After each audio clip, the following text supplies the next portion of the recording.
అవును. ఒక్క మిస్టేక్ వల్ల ఇండస్ట్రీ హిట్ అయ్యే మూవీని అండ్ 300 క్రోర్స్ ఎర్న్ చేసే మూవీని వీళ్ళు చేతులారా మిస్ చేసుకున్నారా అని అనిపించింది నాకైతే. ఎందుకో ఈ వీడియో ఇట్లా చెప్తాను. 'టాక్సిక్' మూవీ వచ్చేదాకా ఈ మూవీ రన్ అవుతానే ఉండిద్ది హౌస్‌ఫుల్‌తో ఈ వీక్ మొత్తం. ఈ మూవీ క్లైమాక్స్‌లో చాలా ఎమోషనల్‌గా కనెక్ట్ అవుతారు. అండ్ ఎస్పెషల్లీ 8-10 ఇయర్స్ ఉన్న పేరెంట్స్ అయితే నాకు తెలిసి ఏడ్చేస్తారు వాళ్ళైతే. ఈ మూవీ ప్లాట్ ఏంటి అంటే ఒక 4 ఇయర్స్ మ్యారేజ్ అయిన కపుల్స్‌కి పిల్లలు పుట్టరు. వాళ్ళ హస్బెండ్ స్వామిమాల వేసుకొని వచ్చిన తర్వాత ఒక అమ్మాయి అయితే పుడుతుంది తనకి.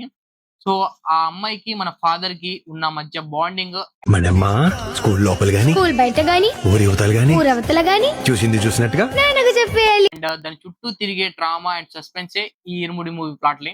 ఏమనిపించిందంటే ఈ మూవీ మొత్తం ఒక క్యూరియాసిటీ, ఒక ఇంటెన్సిటీ, నెక్స్ట్ ఏమవుతుందన్న ఒక సస్పెన్స్‌నైతే బిల్డ్ చేశారు. 'శివ నిర్వాణ' దాంట్లో అయితే సక్సెస్ అయ్యారని చెప్పుకోవచ్చు. అండ్ కొన్ని కొన్ని మిస్టేక్స్ ఉన్నాయి. సో, ఎక్సెప్ట్ దట్ వన్ చాలా బాగా అయితే ఈ ఇంటెన్సిటీ మెయింటైన్ చేశారు. పాజిటివ్స్ చెప్పుకోవాలనుకుంటే ఫస్ట్ అయితే ఇంట్రడక్షన్ షాట్ ఆఫ్ రవితేజ గారు. సో, అలా దూకి అలా లెగ్ షాట్ ఒకటి ఉండిద్ది. సో, నాకు చాలా బా నచ్చింది. అలా దూకేసి లుంగీ కట్టుకుంటా ఎళ్లి లారీలో ఉన్న అతన్ని కొట్టేస్తారు. సో, కొంచెం కొట్టడం ఎందుకా అనిపించింది. దానికి అండ్ క్లైమాక్స్ సీన్‌కి సింక్ పెట్టారు. అది బాగా నచ్చింది. అండ్ ఖైదీలో మన కార్తీ దిగి లారీ కిందకి దిగి వస్తాడు. ఈయన మాత్రం లారీ ఎక్కి కొట్టాడు. సో, సేమ్ షాట్‌లు అనిపించినియి. బట్ చాలా బావుందది. అదైతే నచ్చింది. ఎవరైతే ఈ మూవీలో టీచర్ క్యారెక్టర్ చేశారో ఆమె అయితే అసల పిచ్చి పీక్సు. చదవకపోతే చంపేస్తారా? ఎడ్యుకేషన్ సిస్టమ్‌లో మీలాంటి టీచర్స్ వెరీ డేంజరస్. అసలు మామూలుగా చేయలేదు యాక్టింగు. చాలా అంటే చాలా బా చేసింది. సో, ఆమె కనబడుతున్న ప్రతి సీన్‌లో పక్కన ఎవరున్నారో కూడా అర్థం కావట్లేదు. అలా చేసింది. మొత్తం ఫోకస్ తన సైడే పెట్టుకుంది. అంత బా చేసింది. అండ్ ఎస్పెషల్లీ స్పెషల్ క్లాస్ ఒక సీన్ ఉండిద్ది. సో, ఆ సీన్ చూసేటప్పుడు నాకేమనిపించిందంటే, మన 'రాక్షసుడు' మూవీలో స్కూల్ స్టూడెంట్ కను, మ్యూజిషియన్‌కి మధ్య జరిగే ఒక వైబ్ ఉండిద్ది లాస్ట్‌లో. ఆ వైబ్ గుర్తొచ్చింది. చాలా బా చేసింది. ఈ మూవీలో ఎవరి గురించైనా ఎక్కువ చెప్పుకోవాలనుకుంటే ఈ టీచర్ గురించి అయితే చెప్పొచ్చు. చాలా అంటే చాలా బా చేసింది. అండ్ మన 'శేషనాయుడు' గారు ఇట్టు ఫట్టు తీసి అవతల లెంగబోయ్ ఇవన్నీ అనవసరం తెలుసునా. అండ్ సాయి కుమార్ గారు వీళ్ళు కూడా బాగా చేశారు. అండ్ ఎస్పెషల్లీ తను ఇఫ్ ఐఎమ్ నాట్ రాంగ్ తను 'జబర్దస్త్‌లో' కొమిరి అనుకుంటా. అదే పొద్దుగాలే లేస్తాము, గడ్డి పీకుతాం సంథింగ్ ఏదో అంటారు. మన 'జెర్సీ' మూవీలో ఉన్నాడు. తను ఉన్న కాసేపైనా ఓ లెవెల్ యాక్టింగ్ చేశాడు. All the best for your bright future. చాలా బాగా చేశాడు. ఇలాంటి క్యారెక్టర్స్ మళ్ళీ చేయాలనుకుంటున్నాను. చాలా అంటే చాలా నచ్చింది. చాలా కొంచెం ఉన్న క్యారెక్టరు ఇచ్చి పారేసాడు. చాలా బాగా చేశాడు. ఈ మూవీ కాస్టింగ్ కూడా నాకు చాలా బాగా నచ్చింది. ఎవరైతే మణిమ్మ క్యారెక్టర్ చేసిన పాప అయితే చాలా నేచురల్‌గా ఉంది.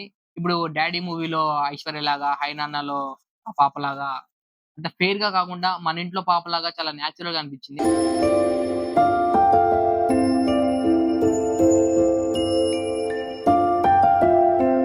తను కూడా చాలా బాగా యాక్టింగ్ చేసింది.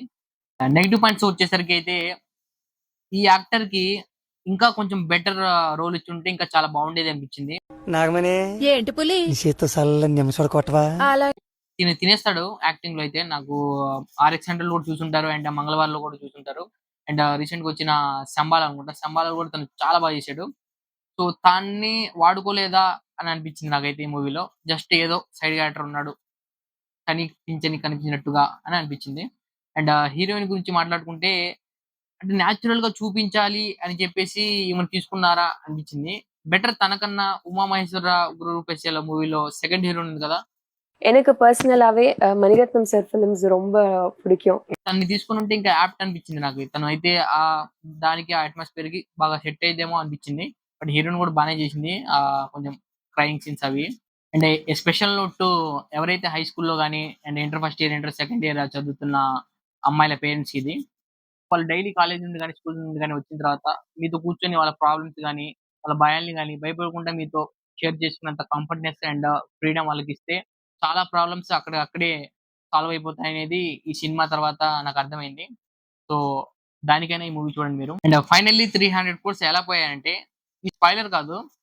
మూవీలో ఒక సీన్ ఉండిద్ది. వాళ్ళ పాప వాళ్ళ డ్యాడీకి వాయిస్ నోట్ పంపిస్తది త్రూ వాట్సాప్. ఆ ఒక్క సీన్ తీసేసి దాని తర్వాత వచ్చే సీను సాయి కుమార్ అండ్ రవితేజ మధ్య జరిగే సీను పెట్టి దాని తర్వాత ఆ వాయిస్ నోట్ సీన్ అనేది బ్యాక్ స్టోరీలో పెట్టుంటే థియేటర్‌లో షేక్ అయిపోయేది. అలా ఉండేది. ఆ ఒక్క చిన్న మిస్టేక్ వల్ల వీళ్ళు 300 క్రోర్స్ టార్గెట్ అచీవ్ అవుతారా లేదనేది నాకు కొంచెం డౌట్ ఉంది. బట్ ఆ ఒక్క మిస్టేక్ కనుక చేసుండకపోతే రంగస్థలం లెవెల్‌లో ఉండేది మూవీ. మూవీ చూసే యాస్పెక్ట్ అండ్ మైండ్ సెట్ డిఫరెంట్‌గా ఉంటాయి కాబట్టి అండ్ ఫైనల్లీ నేను ఈ మూవీకి ఇచ్చే రివ్యూ 3.25 అవుట్ ఆఫ్ 5కి. అండ్ ఈ వీకెండ్ మీ ఫ్యామిలీతో పక్కా చూసే మూవీ ఇది. అండ్ రవితేజ గారి కెరీర్ లోనే బెస్ట్ కలెక్షన్స్ వచ్చే మూవీ అయి ఉండొచ్చు, అవ్వకపోవచ్చు, తెలీదు, చూడాలి. సాయి దీన్ని మీరే చెప్పాలి. అండ్ ఈ వీడియో కనుక మీకు నచ్చినట్టయితే, ఈ మూవీ రివ్యూ నచ్చినట్టయితే ఒక లైక్ చేయండి. అండ్ కంటెంట్ నచ్చింది అని అనిపిస్తే సబ్స్క్రైబ్ చేయండి. Bye friends.